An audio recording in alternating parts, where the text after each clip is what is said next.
शाम को 4 बजे से लेकर 7 बजे के बीच में शंकर और पार्वती के भ्रमण का समय रहता है। मेरे देवाधिदेव महादेव और माता पार्वती के भ्रमण का समय, भगवान शंकर पार्वती घूमने को निकलते।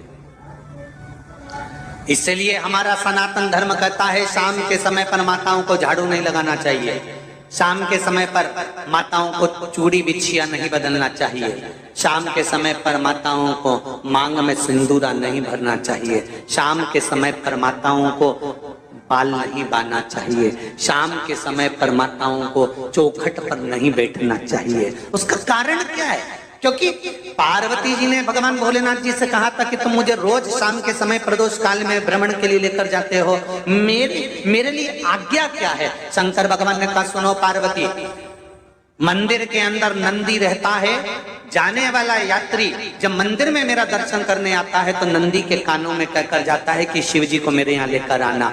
मैं नंदी के अनुसार उनके घर जाता हूँ, मेरा काम है उनका कल्याण करना और तेरा काम है उनके घर की नारी को अखंड सौभाग्यवती का वर प्रदान करना, ये तेरा काम।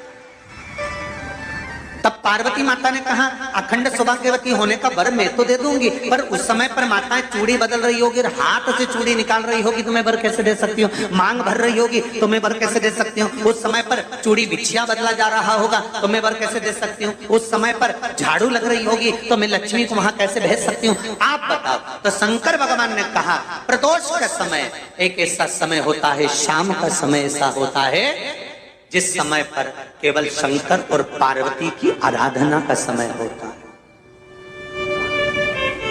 हम तो कई लोगों से कहते हैं अगर आपके यहाँ संपदा नहीं आ रही है, बहुत मेहनत कर रहे हो, फल नहीं मिल रहा, कहीं नौकरी, कहीं सर्विस या कहीं व्यापार या व्यवसाय में कहीं तकलीफ आ रही है, हम सबसे कहते हैं शाम का समय पकड़ लो, शंकर जी के मंदिर में दिया लगाना प्रारंभ कर दो। शिव मंदिर में अगर दिया नहीं लगा रहे हो तो बेलपत्री के पेड़ के नीचे दिया लगा दो। बेलपत्री और शंकर जी के मंदिर में दिया नहीं लगा रहे तो शंकर जी के मंदिर के बाहर चौखट पर दिया लगा दो। इतना भी नहीं कर सकते तो अपने घर के बाहर अपने द्वार पर दिया लगा दो, पर शंकर जी के नाम का श्री शिवाय नमस्तुभ्यम बोलकर शंकर भगवान को याद कर कर अपनी कामना कर कर बाबा का स्मरण कर कर पंचाक्षर मंत्र नमः शिवाय, षडाक्षर मंत्र ओम नमः शिवाय, द्वादशाक्षर मंत्र ओम नमो भगवते वासुदेवाय, जो मंत्र तुमको याद है उसका स्मरण कर कर लक्ष्मी हो चाहे नारायण हो चाहे राम हो चाहे कृष्ण हो स्मरण कर कर शाम के समय बाहर दिया लगा दो, दरवाजे के पास लगा दो। वो सुनेगा जरूर, आएगा तो उसका वेलकम जरूर होगा और वो कुछ देकर जरूर जाएगा। नियम तो बनाओ, उसकी चौखट पर जाकर कहना प्रारंभ।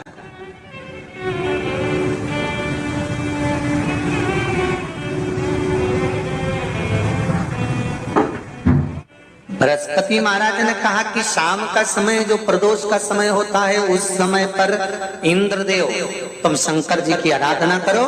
शिव आराधना से शंकर जी जो मार्ग प्रशस्त करेंगे, शिव आराधना से जो शंकर जी कहेंगे वो तुम करना, ठीक है? आराधना करी बाबा भोलेनाथ जी।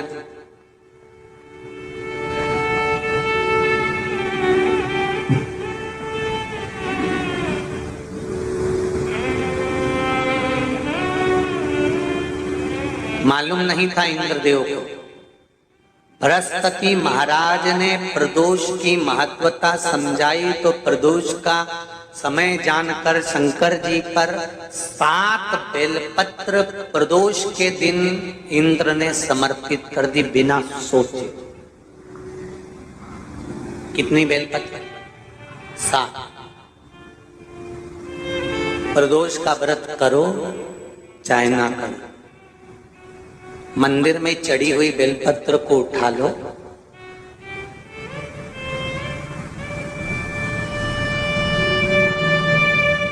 बेलपत्र का ब्रह्म कमल बना लो,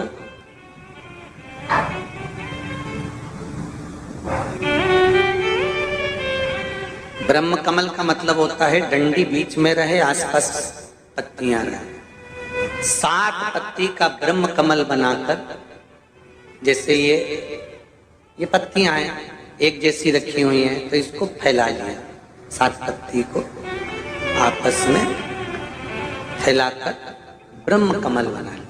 प्रदोष का व्रत करें ना करें, जरूरी नहीं है कि वृक्ष से ही पत्ती लेकर आओगे तो ही शंकर जी को चढ़ाओगे।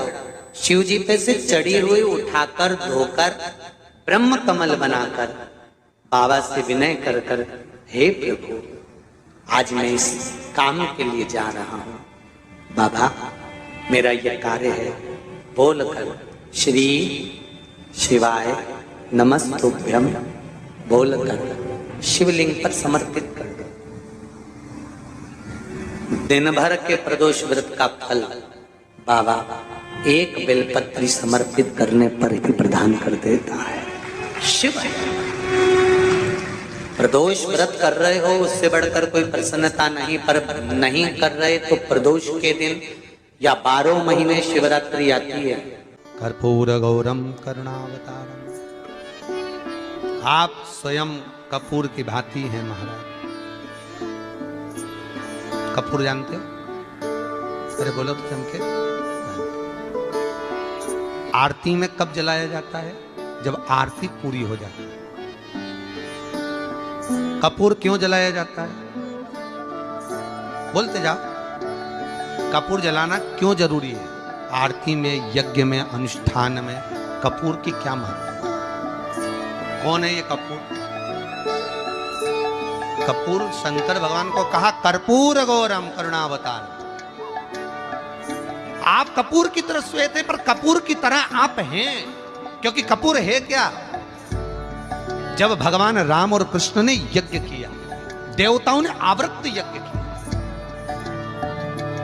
भगवान विष्णु जिस यज्ञ को करे, भगवान राम ने जो अश्वमेध यज्ञ किया, देवताओं ने जो यज्ञ किया, आनंदमय भगवान विष्णु जिस यज्ञ को करे, यह अश्वमेध यज्ञ केवल राम ने नहीं, इससे पहले नारायण कर चुके थे। भगवान विष्णु लक्ष्मी के साथ अश्वमेध यज्ञ का अश्व राम जी के समय पर तो लवकुश ने पकड़ा था, पर विष्णु भगवान के समय पर वो यज्ञ का घोड़ा सब दूर घूमता रहा। वो अश्व जो आया वापिस, तो भगवान विष्णु से उस अश्व ने निवेदन करा कि अब मुझे करना क्या, मैं सब दूर से आ चुका, क्या मैं पृथ्वी पर ऐसे ही भ्रमण करता रहूंगा, जगत में ऐसे ही घूमता रहूंगा? तब भगवान विष्णु ने भगवान शंकर से निवेदन करा कि इस अश्व का क्या करें। शंकर भगवान ने 33 कोटि देवताओं को विराजमान किया। शंकर अपने अंदर 33 कोटि देवताओं को बिठाकर, तब भगवान शंकर ने हाथ में गंगा का जल लेकर उस अश्व पर छोड़ा, तो उसको कपूर बना दिया। कपूर बनाकर उसको यज्ञ में समर्पित कर दिया।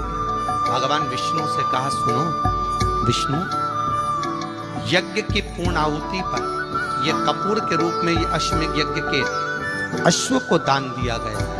अर्थात पृथ्वी पर मनुष्य यदि अपने घर में आरती पूजन में कपूर को प्रज्वलित करेगा तो उसको 1000 अश्वमेध यज्ञ का फल उसी समय पर प्राप्त हो जाएगा। इसलिए हर आरती के पूजन के बाद कपूर का टुकड़ा जलाया। कपूर की बड़ी महत्वता है हमारी। यदि घर में क्लेश मचा हुआ है, बहुत अशांति है, बहुत ज्यादा क्लेश है, बहुत ज्यादा क्लेश, तो कपूर के 4 टुकड़े कर लीजिए और 4 टुकड़े कर कर चारों दिशा में घर में रख दीजिए। कितना भी झगड़ा चल रहा होगा, कितना भी क्लेश मचा होगा, शांति हो जाएगी, अपने आप शांति हो जाएगी 5 या 7 मिनट के।